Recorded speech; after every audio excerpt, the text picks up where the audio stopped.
Hello बच्चों, let's read this question. So the question says analyze the need for food security in India. India में food security की क्या ज़रूरत है, इसको एनालाइज कीजिए. And the second part is why is there a need for food security in India. India में food security की क्या ज़रूरत है. Let's see the key concept. So the key concept is food security. अब food security क्या है? Food security is accessibility, availability and affordability of food for all the people at all the time. Let's see the pointers. The first point is overpopulation. Overpopulation की वजह से हमें India में food security maintain करनी पड़ती है. Let's see the answer. So the answer is population of India has been regularly increasing at the fast rate where due to environmental degradation and climate change the agricultural food production has suffered the setback. India में जो population है वो बहुत regularly बढ़ रही है और fast race पे बढ़ रही है कंपेयर टू द प्रोडक्शन, और इसकी वजह से एनवायरमेंटल डिग्रेडेशन हो रहा है और क्लाइमेट चेंज की वजह से जो एग्रीकल्चर प्रोडक्शन है वो उतना नहीं बढ़ पा रहा है, जिस वजह से जो हमारा एग्रीकल्चर है वो कम हो रहा है और उसके कंपैरिजन में पॉपुलेशन जो भी हम गेहूं उगा पा रहे हैं उसके कंपैरिजन में जो पॉपुलेशन है वो बहुत ज़्यादा बढ़ रही है, और इसलिए ज़रूरत है कि हम फूड सिक्योरिटी मेंटेन करके रखें, बफर स्टॉक्स मेंटेन करके रखें. Second point is hoarding and black marketing. Due to hoarding of food grains by the traders, shortages occur, leading to the price hike of the food grain. This speculation and hoarding has created artificial crisis of food grain in the country.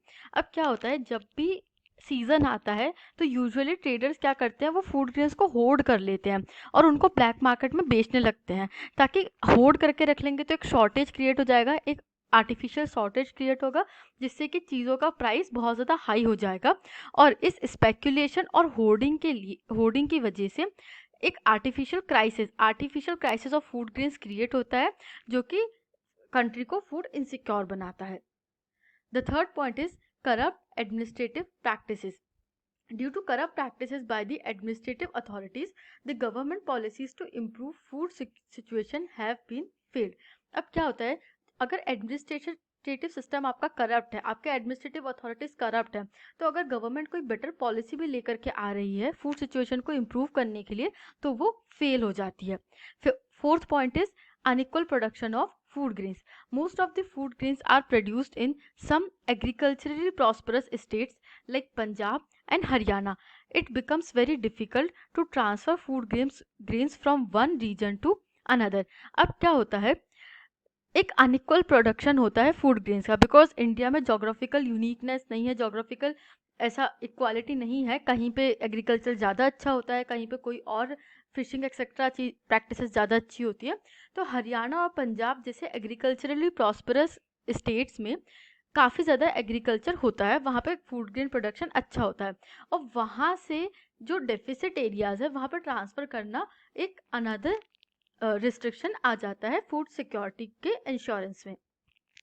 Fifth point is poverty and natural calamities. Poverty and natural calamities push a large section of population in food insecurities.